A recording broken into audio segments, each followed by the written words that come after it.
Welcome back to my channel happy nesting. আমি ইন্দ্রাণী ফিরে এসেছি আজকে তোমাদের সাথে একটা নতুন ব্লগ নিয়ে। তো তোমাদের সাথে বলেছিলাম যে আমি পরে আরও কিছু ডিটেলস শেয়ার করবো about play school or pre school. তো এটা হচ্ছে পার্ট 2।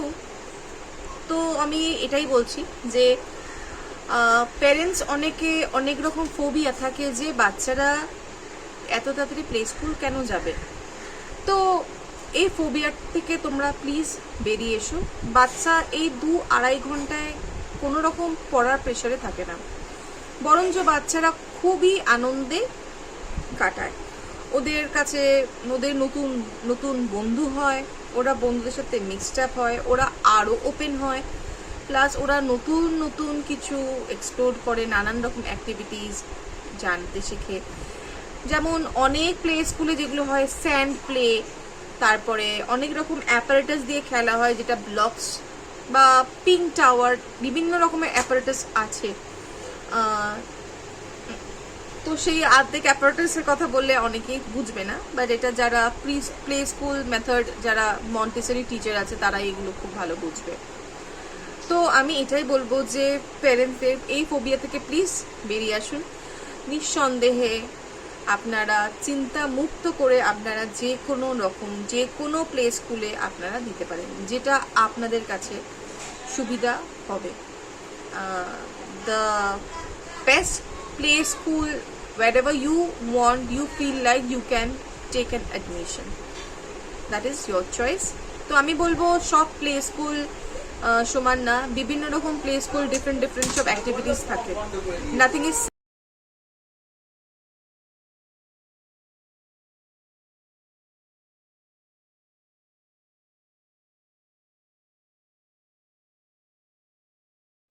তো এটাই হলো ফ্যাক্ট যে বিভিন্ন রকম প্লে স্কুলে বিভিন্ন রকম মেথড থাকে, তাদের পড়ানোর ধরন এক এক রকম থাকে।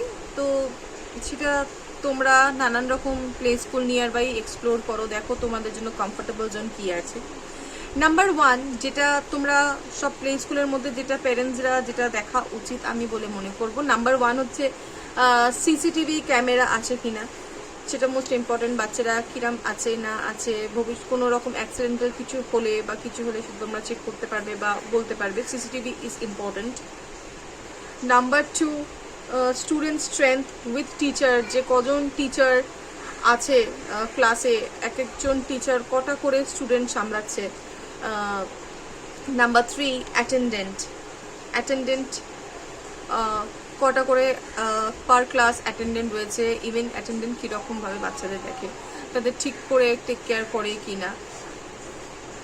Number 4 the environment is most important. ক্লাসরুমটা কীরকম, দ্য ডেকোরেশন, ক্লাসরুমটা বড় না ছোট, বাচ্চারা যাতে ভালো করে খেলতে পারে, বাচ্চারা যাতে না কোনো রকম অ্যাক্সিডেন্টাল ব্যাপার হয় যে একটা ছোট রুম তার মধ্যে দৌড়াদৌড়ি করছে, অনেক গাদা বাচ্চা হয়ে গেল, যে একটা রুমের মধ্যে 12টা বাচ্চা, 15টা বাচ্চা, 20টা বাচ্চা সেই এই ছোট রুমের মধ্যে সব দৌড়াদৌড়ি করছে। So student strength is most important. Number 5 the cleanliness of the school, স্কুলটা কীরকম, পরিষ্কার পরিচ্ছন্ন কিনা, এটাও দেখাটা খুব ইম্পর্টেন্ট। স্কুল থেকেই আমরা নানান রকম কিছু শেখাই বাচ্চাদের, শেখে বাচ্চারা, like ethics, manners, the way of talking, greetings and all. So this is the most important thing kids learn from preschool and also from home. Home is the place which is called the first education school, and then comes the school. তো I hope তোমাদের ফোবিয়াটা আস্তে আস্তে কাটবে। তোমাদের যদি কোনো রকম questions করার থাকে, so please do comment me, I will definitely give you an answer. আর ইন ফিউচার আমি আস্তে আস্তে চেষ্টা করব লাইভে আসার, আর লাইভে এসে তোমাদের কাছে যদি কোনো রকম কোয়েশ্চেন থাকতে পারে আমাকে জিজ্ঞেস করার জন্য ডেফিনেটলি করতে থেকো, আমি তোমাদের আনসার দেব। আর আজকের আমি কিছু ওয়ার্কশিটস তৈরি করবো রেনের জন্য, আর রেনে যাতে করতে পারে। So I will be going to share some worksheets with you too, যেটা হয়তো তোমাদের কাছে লাগবে।